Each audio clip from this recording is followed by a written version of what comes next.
Voilà. Bonsoir, bonsoir. J'espère que vous allez bien. Voilà.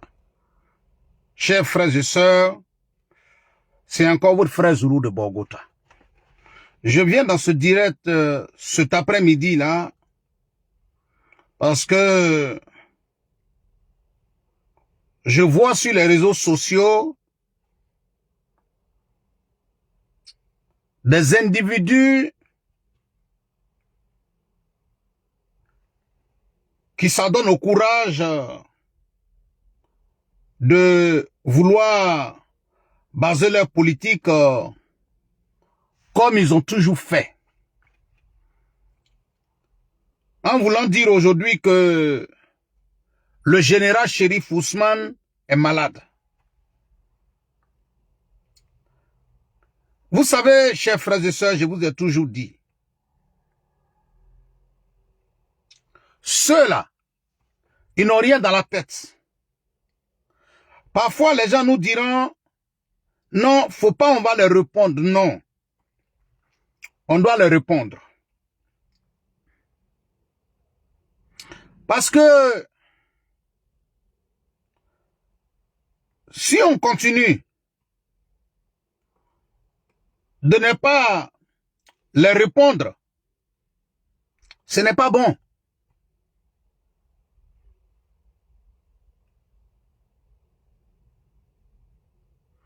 Si on continue de ne pas leur répondre, ce n'est pas bon. Donc, il faut qu'on leur parle pour qu'ils comprennent.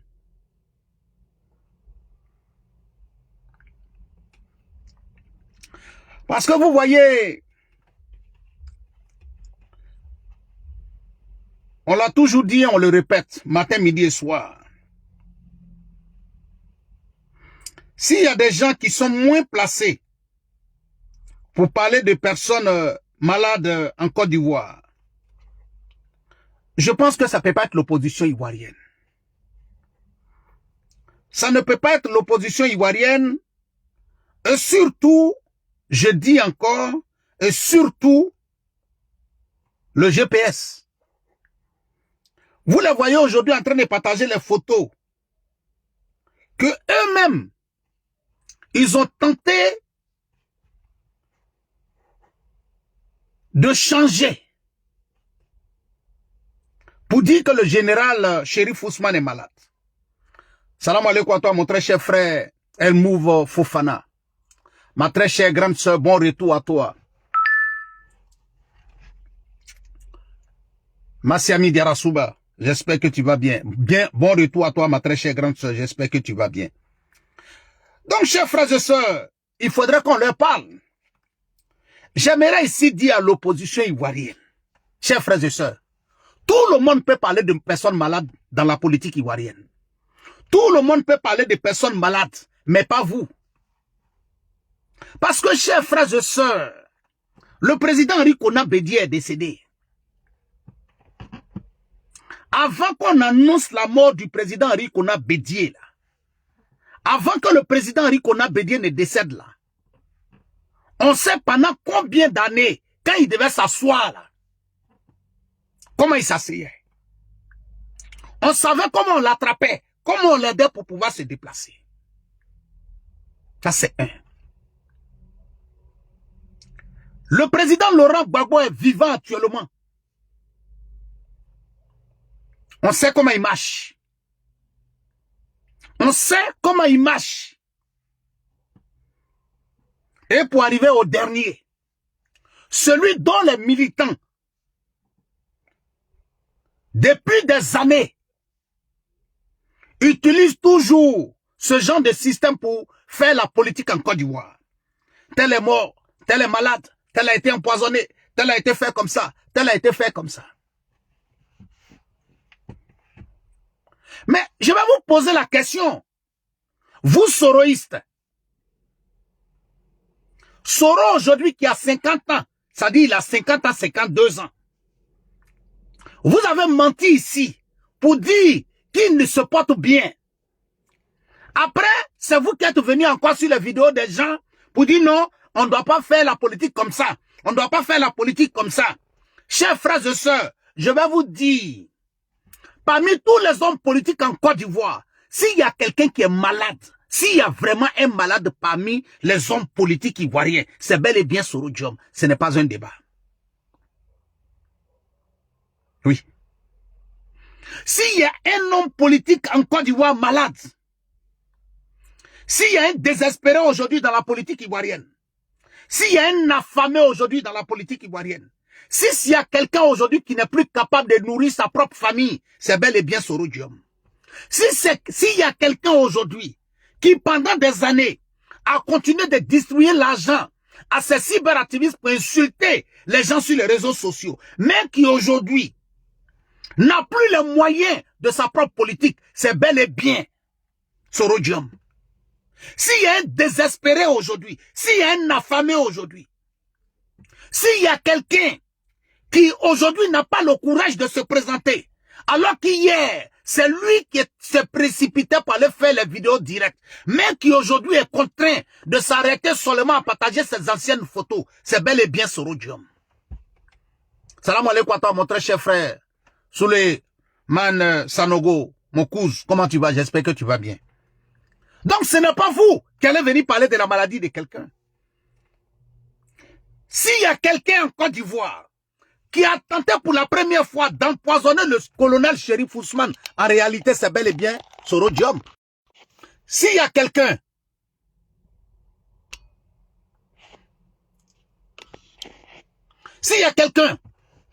qui en réalité a tenté d'empoisonner le colonel Chérif Ousmane, c'est bel et bien Soro Diom. S'il y a quelqu'un même pendant la rébellion dont il parle, qui a tenté de faire du mal aux ceux-là aujourd'hui qui sont des colonels. Je vais parler du colonel, comment on appelle, Loss. Je vais parler de Chérif Ousmane. Je vais parler de tous ces colonels dans la rébellion, là, qui ont eu toujours des problèmes avec bel et bien Soro Diom. C'est lui bel et bien qui est malade aujourd'hui. Mais les gens doivent se poser la question aujourd'hui, quelle maladie il a en réalité? Parce que la maladie que Soro Diom a, la personne ne peut guérir. La maladie de la haine, la maladie de la jalousie, la maladie de quelqu'un qui n'a même pas fini ses propres études et qui prétend avoir tous les hauts postes, il ne peut pas l'avoir. C'est ça qui le ronge, c'est ça qui est en train de le tuer et vous le savez. Je le dis, ceux-là, vous n'avez pas encore compris, hein? Quand ils descendent, descendez avec eux. Quand ils montent, montez avec eux. Quand ils descendent, vous descendez avec eux. Ils montent, vous montez avec eux, là. Arrivé à un certain moment, là, ils vont se mettre là où vous allez les déposer. Mais quand ils descendent et pour vous les regarder, vous dites non, on n'a qu'à les laisser. Bon, on les encourage. De toute façon, ils sont en train de parler de la mort de Chérif Ousmane, là. On ne doit pas s'asseoir. On n'a qu'à leur dire que entre les deux, là, celui qui est malade aujourd'hui, celui qui pleure dans le téléphone des gens pour qu'on l'aide, pour qu'il se soigne, là, c'est bel et bien Soro Diom. Mais, chers frères et sœurs, je vais vous expliquer quelque chose. Quand tu as un problème, en tant qu'une personne normale, quand tu as un problème, les premières personnes qui doivent venir t'aider là, c'est ta propre famille. Si ta famille ne vient pas t'aider, ce n'est pas les autres qui vont venir t'aider. Quand tu as un problème au travail, avant que les sapeurs-pompiers ne viennent venir t'aider, avant que la police ne vienne, avant que la gendarmerie ne vienne, ceux qui doivent d'abord t'aider, c'est tes collaborateurs. Voilà. Si Soro Diom pense que lui, il a dirigé une rébellion en Côte d'Ivoire, et qu'aujourd'hui, selon lui, c'est les membres de cette rébellion-là aujourd'hui qui sont devenus des hauts gradés de l'armée. Et nous savons en âme et conscience que c'est ce dernier-là aujourd'hui qui veut coûte que coûte prendre le pouvoir par les armes. Mais les Soros doivent se poser la question de savoir qu'est-ce qui n'a pas marché dans la rébellion. Parce que s'il est vrai que Soro Diom a dirigé une rébellion, ça veut dire que, et que lui aujourd'hui, il prétend prendre le pouvoir par les armes. Pourquoi jusqu'à preuve du contraire, ceux qui étaient avec lui dans cette rébellion dont il parle, ne lui donnent pas coup de main pour pouvoir prendre le pouvoir? Ça veut dire qu'en réalité, il a été un malhonnête.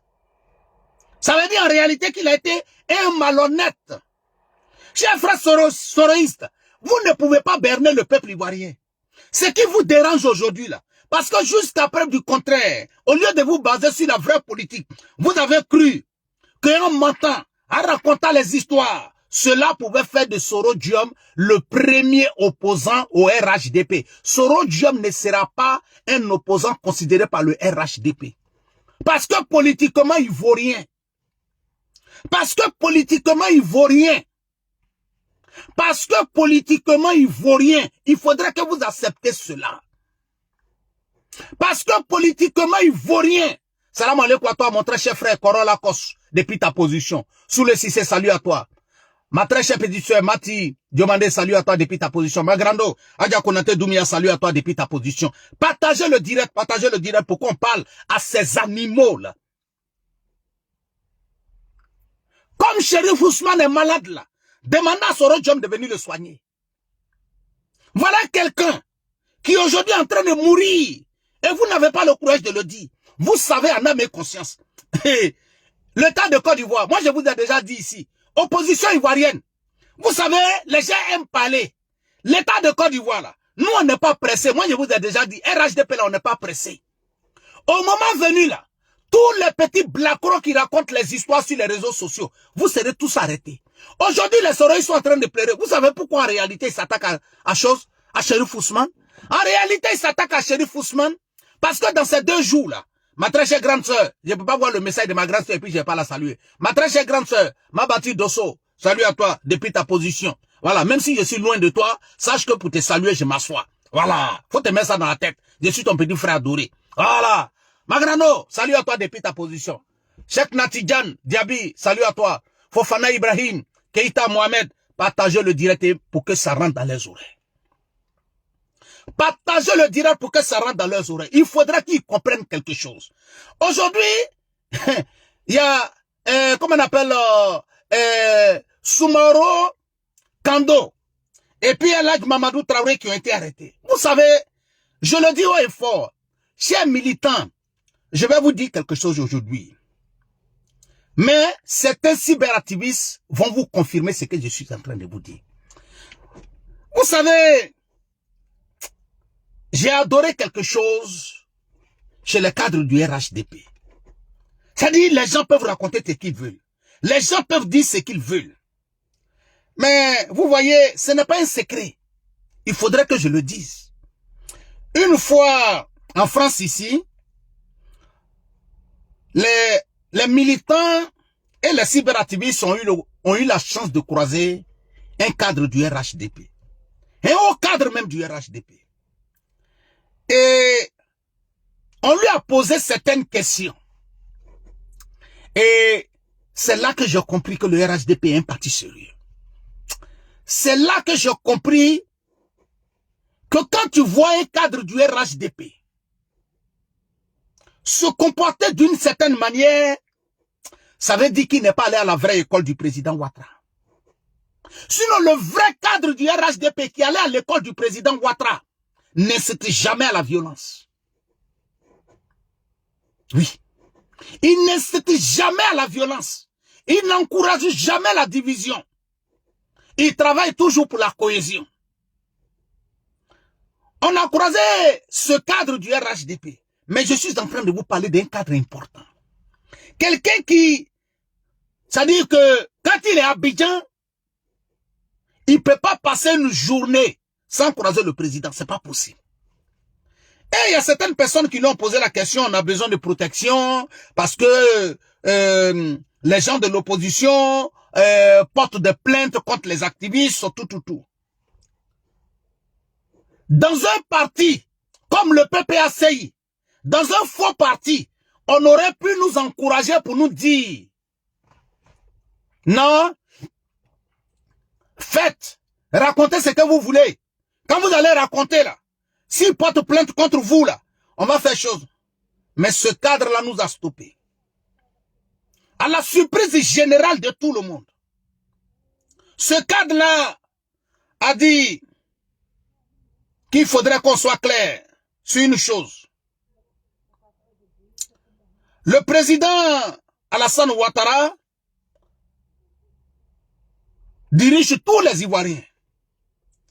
et que au RHDP, ce que eux ils ne veulent pas, ce que le parti ne veut pas, c'est que si on doit dire quelque chose, il faudra que ce soit basé sur du vrai. Et il donne un exemple palpable. Admettons que toi, le cyberactiviste du RHDP, tu sortes et puis tu dis non.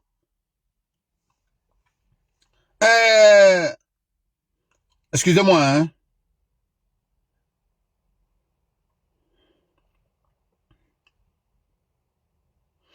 Tu sortes et puis tu dis, bon, le cadre de tel parti a volé. Ou bien tel homme politique de l'opposition a volé. Il a dit que si tu t'en vas faire une publication pareille, tu t'en vas faire des vidéos pareilles, et que cette personne porte plainte contre toi, ce n'est pas le parti qui t'a dit de dire ça.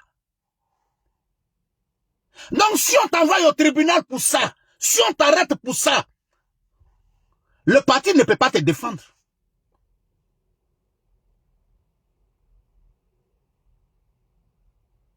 Le parti ne peut pas te défendre. Donc, c'est là que tu te rends compte que le RHDP est un parti normal. Par contre, quand tu regardes aujourd'hui l'opposition, ça dit les activistes qui insultent le président Ouattara à longueur de journée, là. Laurent Gbagbo les nomme dans son parti politique. Les activistes de Soro Diom qui insultent le président Ouattara à longueur de journée, le traité de n'importe quoi, sont reconnus et sont respectés jusqu'à Soro Diom lui-même.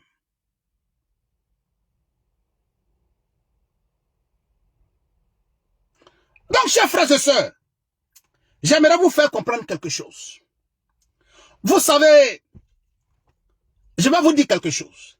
Quand les soroïstes commencent à dire, oui, ils l'ont empoisonné, ils l'ont fait comme ça, ils l'ont fait comme ça, chers frères et sœurs, mon très cher grand frère, Chérif Ousmane, fais très attention à tes temps-ci. J'ai vu l'une de tes images, mais je sais que tu es un soldat préparé. On ne peut pas te donner des conseils sur ça. Eh, mais Koro, fais attention. Quand ceux-là commencent à parler comme ça,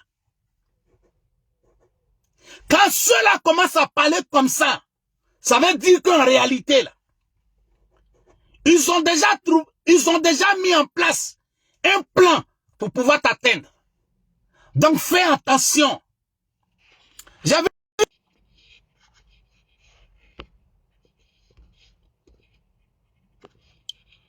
l'une de ta vidéo. Je ne sais pas où tu étais. Mais certainement tu étais dans un grain. Fais attention. Parce que ceux-là, quand ils commencent à dire, ils l'ont empoisonné, ils l'ont fait comme ça, ça veut dire que eux-mêmes dans leur propre plan, ils sont en train de préparer quelque chose contre toi. Ou bien, ils l'ont fait même. Mais pour eux, là, la personne qui allait faire, là, les a tellement donné les a tellement rassurés qu'il a fait ce qui lui a été demandé. Il commence déjà à dire que on t'a empoisonné.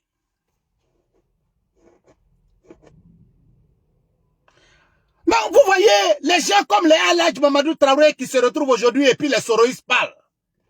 Mais quand tu sors, alors que l'État de Côte d'Ivoire vient de fêter son indépendance, on sort des armes de l'État, on sort des chats. Et tu as le courage de dire que tout ce qui a été présenté à la fin de l'indépendance, là, c'est des choses qui ont été louées. Il n'y a pas de problème. Tu n'es pas un enfant. Tu es parti à la Mecque. Tu as des enfants, tu as des femmes à la maison. Donc, c'est clair et net que quand la justice t'appelle pour te convoquer, tu ne peux pas venir dire non, j'ai vu ça sur les réseaux sociaux. Non. Tu as vu ça sur les réseaux sociaux. Nous, on n'a pas vu ceux qui ont dit sur les réseaux sociaux. C'est pour toi on a vu. Mon très cher frère Coron Lacoste, partagez le direct, mettez les cœurs. Abbas Touré, salut à toi. Kone Moussa, Sam de Milan, mon très cher jeune frère, comment tu vas? Kouyaté, Mvali Kouyaté, salut à toi depuis ta position. Fanta Diomandé, ma fille, salut à toi, j'espère que tu vas bien. Quand tu t'apprends au bien de l'État, quand tu as le courage de faire un poste et de vouloir démontrer par A plus B que tout ce que l'État a présenté lors de la fête de l'indépendance, c'est des choses qui ont été louées, que ça n'appartient pas au pays. Alors que celui qui présentait ces choses-là, on dit que c'est pour l'État de Côte d'Ivoire. Mais on est dans un état de droit. On n'est pas arrêté pour n'importe quoi. Ne venez pas dire aux gens que non, on n'est pas libre de dire ce qu'on veut. Non, non, non. L'État de Côte d'Ivoire sort le jour de la fête de l'indépendance pour dire voilà, ce que vous voyez là, c'est pour l'État de Côte d'Ivoire. Quelqu'un d'autre sort pour dire non, ce n'est pas pour l'État de Côte d'Ivoire. Ça veut dire qu'il est en train de dire aux Ivoiriens que l'État vous a menti. Mais si l'État a menti, il n'y a pas de problème. On va t'envoyer devant le tribunal, tu vas aller expliquer. Tu vas aller expliquer. Donc quand on voit les gens, les souris en train de dire oui, on n'est plus dans la démocratie, chers frères et sœurs, ne présentez pas seulement la photo de El Hadj Mamadou Traoré et puis de Soumaoro Kando là. Ne présentez pas seulement ça une seule fois. Chers frères et sœurs, si vous voulez là, présentez ça 10 millions de fois sur les réseaux sociaux. 15 millions de fois sur les réseaux sociaux, ce n'est pas notre problème. Il va aller expliquer devant le juge où il a eu les preuves là que ce que l'État a présenté là, c'est pas pour l'État. Il doit aller démontrer ça devant un juge. S'il ne demande pas ça devant le juge, il va faire la prison. Chers frères et sœurs, je vous ai déjà toujours dit ici. Ceux-là, vous ne les connaissez pas. Vous vous rappelez la dernière fois après la libération de Soul to Soul? On n'arrivait plus à respirer sur les réseaux sociaux. Ils sont là. Oui. Soul to Soul a été reçu par Tidiane Thiam. Il a été reçu par Gbagbo. Il a été reçu par Madame Gbagbo. Les étudiants de la FES, ils sont venus le voir. Les Zougloumans sont venus le voir. Les Tantantans sont venus le voir. Ceux-là, ils sont venus le voir. Ceux-là, ils sont venus faire comme ça. Je vous ai dit, chers frères et sœurs, calmez-vous. Chers frères et sœurs, calmez-vous.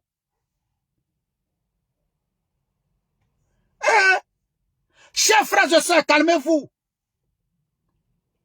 Il y a combien de personnes aujourd'hui qui vont saluer Soul to Soul? Voilà des gens qui sont là. Vous avez été ingrat envers Soro Diom. Vous avez été ingrat comme ça. Chers frères et sœurs, au lieu de venir dire que nous, on a été ingrat envers Soro Diom, Soro Diom a été ingrat envers la chose qui lui a permis d'être appelé en Côte d'Ivoire honorable. Chers frères et sœurs, je vous dis et je vous répète, quand on dit, moto n'est pas bon, moto est mauvais, quand les gens s'asseyent pour insulter moto là, quand toi tu n'as pas voiture, et puis tu sais que c'est moto que toi tu prends pour aller au travail, faut laisser ceux qui ont voiture insulter la moto. Faut laisser ceux qui ont vélo insulter la moto. Toi, tu n'as pas insulté la moto. Parce que toi, là, personnellement, c'est la moto qui te permet d'aller au travail. Mais les autres, là, eux, ils n'ont pas moto. Les autres n'utilisent pas moto. Ils peuvent insulter moto. Toi, tu n'as pas insulté moto. Donc, j'ai dit, la rébellion, là, c'est mauvais. La rébellion est comme ça. Tout le monde peut parler de la rébellion. Tout le monde peut insulter la rébellion. Tout le monde peut parler de mal de la rébellion. Mais les gens comme les El Hadj Mamadou Traoré ne peuvent pas parler mal de la rébellion, chers frères et sœurs. Parce que si ce monsieur-là, aujourd'hui, a été directeur général d'une grande école en Côte d'Ivoire, c'est à cause de la rébellion. S'il connaît Kafando, aujourd'hui, est appelé honorable en Côte d'Ivoire, c'est à cause de la rébellion. Si Soro Diom est devenu premier ministre, si Soro Diom est devenu premier ministre de la politique ivoirienne, c'est grâce à la rébellion. Sinon, si ce n'était pas rébellion, wallahi billahi tallahi, peut-être que Soro Diom allait devenir premier ministre, je n'en disconviens pas. Mais Soro Diom n'allait pas devenir premier ministre dans le gouvernement de Laurent Gbagbo, si ce n'était pas rébellion. Écoutez bien ce que j'ai dit. J'ai dit, peut-être que dans son destin, il allait devenir premier ministre, je n'en disconviens pas. Mais si ce n'est pas la rébellion, si ce n'est pas la rébellion, wallahi, billahi, tallahi, si ce n'est pas la rébellion, Soro Diom n'allait pas devenir premier ministre de Laurent Gbagbo. Qui peut me dire le contraire? Merci ma très chère grande soeur Adja Konaté Doumbia. Touré, salut à toi. Si ce n'est pas la rébellion, si ce n'est pas la rébellion, Soro Diom n'allait pas devenir premier ministre de Laurent Gbagbo en Côte d'Ivoire. Qui peut venir me dire le contraire? Donc, quand la rébellion, là, ça dit que quand les gens parlent de la rébellion, quand les gens parlent de la rébellion, quand des gens viennent s'asseoir pour dire que on a été ingrat envers lui, est-ce que lui il a été reconnaissant envers la rébellion? Parce que Soro Diom même dit, la rébellion que lui il a dirigée là, c'est la rébellion du président Ouattara. Ok, on a compris. Mais c'est grâce à la rébellion du président Ouattara là, selon lui là, que lui il a été premier ministre en Côte d'Ivoire. Est-ce que lui il a été reconnaissant envers la rébellion? Venir s'approprier tout, vouloir faire croire aux gens que tout l'appartient. Même aujourd'hui, Soro Diom est resté dans cette méchanceté. Même tous les mouvements qui étaient faits pour le soutenir politiquement, il a détruit tout. Parce que c'est le premier malot. Oui.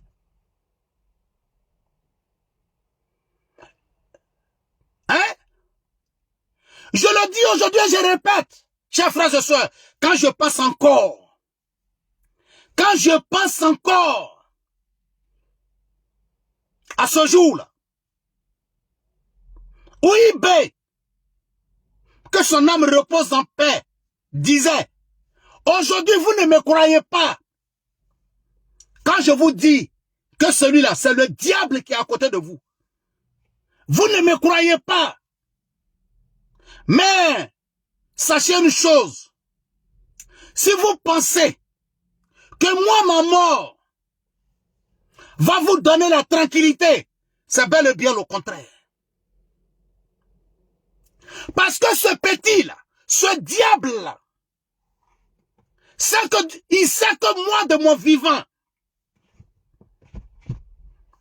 il ne sera pas capable de parler dans les oreilles du président Ouattara. Il veut à tout prix m'éliminer. Il me fait passer pour le diable.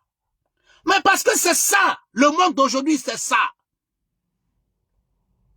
On a tellement cru en lui que hier, même si Soro Diom disait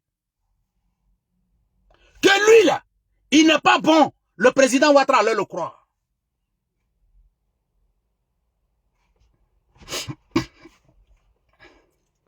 Mais, vous, soroïstes, posez-vous la question de savoir.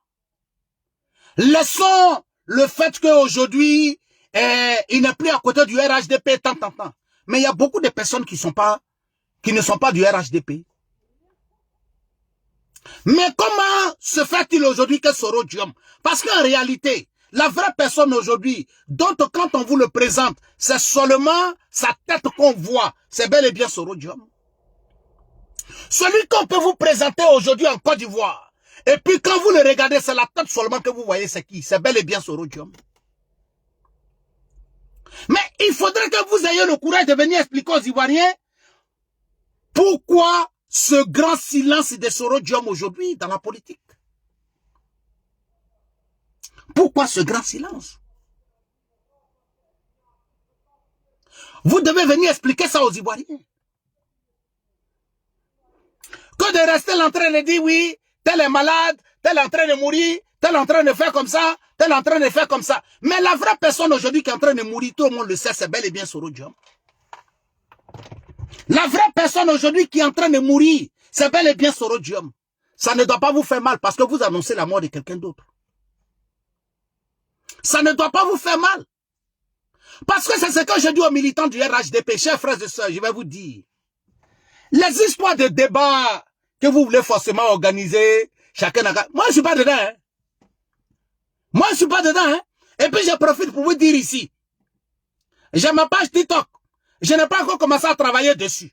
Mais je vous dis d'aller vous abonner. Parce que le jour où je vais commencer à travailler dessus là, moi je ne suis pas dans le fait de dire non, on n'a qu'à venir, on va faire débat. Moi je ne suis pas dans le fait de débat. Hein. Mon frère, tu n'es pas avec RHDP, tu ne viens pas sur mon panel. Quel débat on va venir s'asseoir pour faire discussion? Mais je ne fais pas de débat avec l'opposition ivoirienne. On fait débat avec des gens qui sont dans un débat pour construire quelque chose. Mais voilà des gens qui n'ont aucun programme. Ils n'ont pas de programme. Et leur discussion, ils veulent faire débat sur ce que nous, on a fait dans le pays. Mais eux, ils ne viennent pas avec ce qu'eux, ils vont faire pour le pays, pour qu'on discute dessus. Il y a un problème. Mais vous ne pouvez pas venir toujours débattre avec nous sur seulement ce que nous, on a fait. Mais venez aussi avec ce que vous proposez aux Ivoiriens quand vous serez élus, là. Si vous prenez la tête du pays, là, ce que vous proposez aux Ivoiriens, là, venez avec ça. Allez rester là, oui. On a ça. Non, on n'est pas dans ça. Ça dit que s'il y a un problème aujourd'hui en Côte d'Ivoire, c'est le PDCI. Tous les problèmes qui se passent dans la politique ivoirienne depuis 1990, c'est qui? C'est PDCI. C'est le PDCI. Et puis vous ne voulez pas qu'on nous parle de ça. Nous autres, on a eu la chance. On a connu tous ceux qui ont gouverné la Côte d'Ivoire. On a connu Oufé-Boigny, Henri Konan Bédié, Guy Robert, Gbagbo Laurent, et puis le président Ouattara. La Côte d'Ivoire a eu 5 présidents. Les 5 présidents là, nous on a vécu l'époque des 5 présidents. Donc nous on est mieux placés pour parler. Les enfants qui n'ont pas connu l'époque d'Oufé-Boigny veulent que nous on discute de politique avec eux. Hey, tu parles de quoi? Toi, tu n'as pas vécu l'époque d'Oufé-Boigny. Tu n'as même pas vécu l'époque d'Henri Konan Bédié. Parce que quand on dit que tu as vécu une époque là, toi tu es né en 90.